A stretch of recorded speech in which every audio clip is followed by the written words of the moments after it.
यं ब्रह्मवेदान्तविदो वदन्ति परं प्रधानं पुरुषं तथान्ये विश्वोद्गते कारणम् ईश्वरं वा तस्मै नमो विघ्नविनाशिनाय।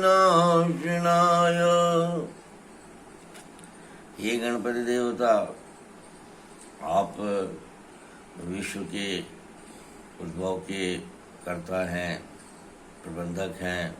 सृष्टि की रचना में आपकी कॉन्शसनेस की इस्तेमाल लगातार होती रही है। सृष्टि के आप विवेक तत्व हैं। आपकी कृपा की आवश्यकता के बिना मनुष्य का जो जीवन बहुत सफल नहीं हो सकता। आप की कृपा की आवश्यकता है। सारे क्षेत्रों में, सारी कार्य के आरंभ में आपकी पूजा होती है। सबसे पहले सभी देवताओं में आपकी ही पूजा होती है।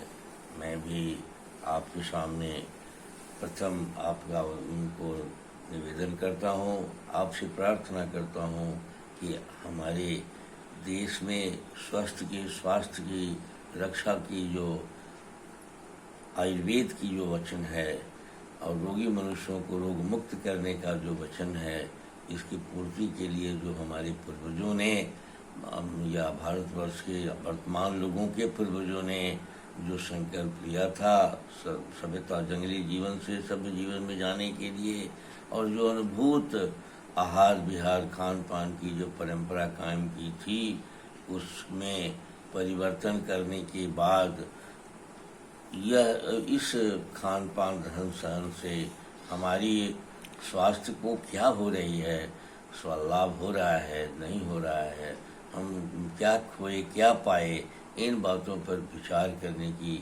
प्रवृत्ति अभी नहीं रह रही है। इस पर विचार करने की प्रेरणा दें। आज वर्तमान मनुष्य को इस पर सोचने के लिए प्रेरणा दें कि वह अपने खान पान, अपने रहन सहन की समीक्षा करे, और उस समीक्षा से वह जब देखे कि हाँ साहब हमको कहाँ कहाँ से हानि हो रही है, तो उस हानि से अपने को बचाए और प्रलय से अपने को बचाए, बीमार होने से बचाए, अपने बुद्धि को फिर से बहाल करे, अपने चित्त चेतन अहंकार को अपने भीतर लौटाए, संवेदना को लौटाए। आज सब कुछ लगता है कि मनुष्य जो है जानवर की स्थिति से भी गए गुजरे की स्थिति में चलते चला जा रहा है। आज के समय थोड़ा सा, हे गणपति देवता, आपकी आवश्यकता बहुत ज़्यादा है। आप थोड़ी सी कृपा करें अपने हमारे देश में, जिसमें ये लोग कम से कम अपनी समीक्षा तो करें कि हम क्यों बीमार हैं, हमारा खान पान रहन सहन क्यों कितना लाभकारी हो रहा है, हम जो रोग निवारण के लिए जो उपाय कर रहे हैं कितना कारगर है। इन सारी बातों पर तो विचार करने की व्यवस्था है। अब ये इस स्थिति में पहुंच गया है कि रोग को कंट्रोल करके रखो, शरीर सड़ जाए, गल जाए, मर जाए, कुछ भी हो जाए, उससे कोई फर्क नहीं पड़ता। तात्कालिक लक्षणों में सुधार रहे, इसी चिकित्सा को सर्वोच्च चिकित्सा मान के चल रहा है। इस पर भी थोड़ा सा विचार करें। ऐसी स्थिति जब तक ले आप उसमें कुछ प्रेरणा मनुष्य के वे नहीं प्रेरणा देंगे तो शायद वो नहीं कर पाएगा। इसलिए मेरी प्रार्थना है, सबकी ओर से प्रार्थना है कि आप थोड़ा सा अपने विवेक को, जो हर व्यक्ति में आपका विवेक का कनेक्शन आपके साथ जुड़ा हुआ है, उस कनेक्शन को थोड़ा सा सक्रिय कराइए और विवेक से युक्त बनाकर अपने आहार विहार की समीक्षा करने का प्रेरणा दीजिए। मैं श्याम बिहारी तिवारी वेद और आयुर्वेद का उपासक हूँ। आयुर्वेद की जो कला है, आयु की रक्षा की जो कला है, उस कला से हमारा देश बहुत लाभ नहीं ले रहा है, बिल्कुल लाभ नहीं ले रहा है। आयुर्वेद जब हम स्वतंत्र हुए, स्वतंत्र होने के बाद या हमने आयुर्वेद पर जो रिसर्च किया, वो आज रिसर्च भी हमारा कामयाब नहीं है। आयुर्वेद को हम जो भी हमारा रिसर्च है, माने हमारे लिए हमारा आयुर्वेद जो है हमारे देश की रक्षा आज नहीं कर रहा है, स्वास्थ्य की रक्षा नहीं कर रहा है। रोगी मनुष्यों को रोग मुक्त करने में भी उसकी अहम भूमिका नहीं है। ऐसी स्थिति में कम से कम आयुर्वेद के जो उपासक हैं, आयुर्वेद के जो क्षेत्र के लोग हैं, उन लोगों को इन बातों को चिंता रहनी चाहिए कि हम अधिक से अधिक स्वस्थ बनाने वाली जो प्रक्रिया है, स्वस्थ रोगी मनुष्यों को, उसमें हमारी भी भागीदारी हो। लेकिन ऐसा प्रतिक्रिया, ऐसा कंपटीशन, ऐसा प्रतियोगिता में हम नहीं हैं। हम इस मुद्दे पर हम विचार नहीं करते हैं।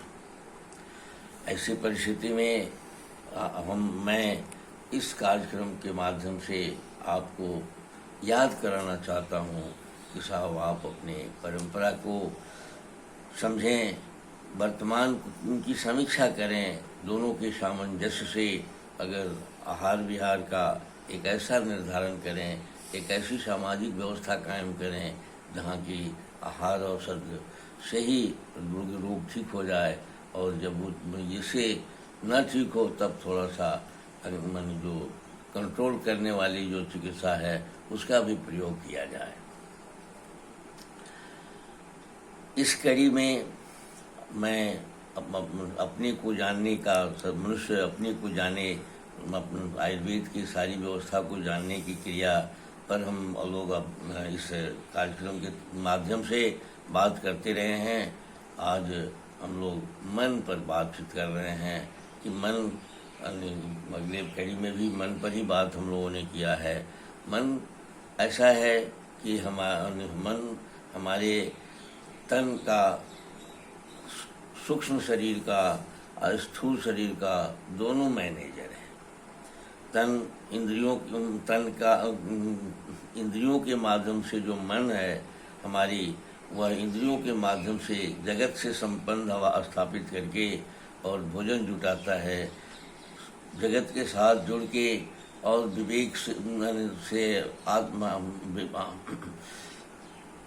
इंद्रियों से ज्ञान इंद्रियों से लेकर आत्म तत्व तक की सारी क्रियाकलाप ये हमारा मन करता है। मन के संदर्भ में कहा गया है कि यह मन ही सारा शक्ति है, मन ही ये सारा देवताओं का उपज है, ये मन ही सब कुछ शिव है, मन ही सब शक्ति है। अगर इसको हम आदेश देने की क्षमता में आ जाएं, इसको हम अपने अनुकूल बनाकर अगर चलने की हमारी क्षमता आ जाए, तो पूरे ब्रह्मांडीय स्तर पर हम प्रवेश करके हम शक्तिशाली हो सकते हैं। सब कुछ का ज्ञान हमको हो सकता है, आर पार देखने की क्षमता भी हमको मिल सकती है इस मन के माध्यम से। लेकिन ये मन हमेशा अपने कलन छलन चलन जलन में, मनन में लगा रहता है, और जब इंद्रियों में रहता है तो यह इंद्रियों के अधीन बहुत छोटा होकर छोटे दायरे में ही ये काम करता है। मैंने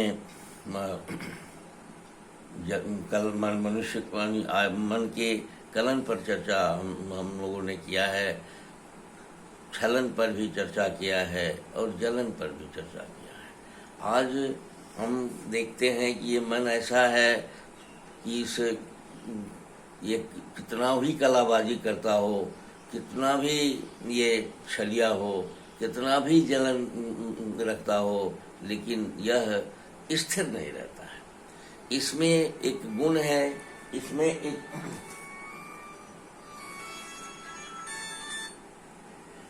एक गुण है चलन की, और ये चलन का गुण और उसके बाद में इस पर मनन के भी गुण इसमें हैं। तो ऐसी स्थिति में यह मन जो भी विचार करता है, जो भी व्यवस्था करता है, तुरंत बहक जाता है, तुरंत फिसल जाता है, तुरंत ये सारी क्रिया के साथ ये जुड़ जाता है। ऐसी स्थिति में यह चलन एक समान रह नहीं पाता है। सब जलन, सब कलन, सब छलन इसके गायब हो जाते हैं माने तुरंत। उसके बाद जब ये मनन करता है तो अपने किए हुए कार्यक्रम पर, चूंकि ये इंद्रियों में ही रहता है, तो पश्चाताप भी करता है। जैसे कि ये कामी होता है तो कामी होने के बाद यह काम जब अपना परिणाम दे देता है तो उस पर विचार करता है कि ये गलती हो गई। क्रोध पर भी विचार करता है, शब पर विचार करता है। विचार करने की भी इसमें क्षमता है। तो वैसी परिस्थिति में यह स्थिर नहीं रहता है। इसमें चलन का गुण बहुत ज़्यादा है। उसके बाद मनन जब करता है तो अफसोस भी करता है, और इसलिए यह स्थिर तत्व नहीं है। और इसके लिए हमारे शास्त्रों में इसका एग्जाम्पल के रूप में नारद जी को एग्जाम्पल बनाया कि जब भी जहाँ भी रहते थे सवा घड़ी से ज़्यादा, सवा घंटा से ज़्यादा वो नहीं ठहरते थे। मन की भी दशा अब यही है, अधिक से अधिक सवा महीना ही ठहरता है। अब ऐसी स्थिति में पूरे देश के लोग, पूरी सरकार, पूरे विद्वान लोग भी मन के अधीन होकर चलते हैं। सारी इनका क्रियाकलाप सवा महीने में लगता है फ्यूज कर जाता है, और सवा महीने के बाद फिर एक नई ताना बाना बुन के लेके चलते हैं। इसलिए ये अस्थिर मन को आदेश दे के और बुद्धि, चित्त, चेतन, अहंकार और विवेक में ले जाने की क्रिया के लिए हम लोग तैयार हों, हम लोग उस पर विचार किया करें।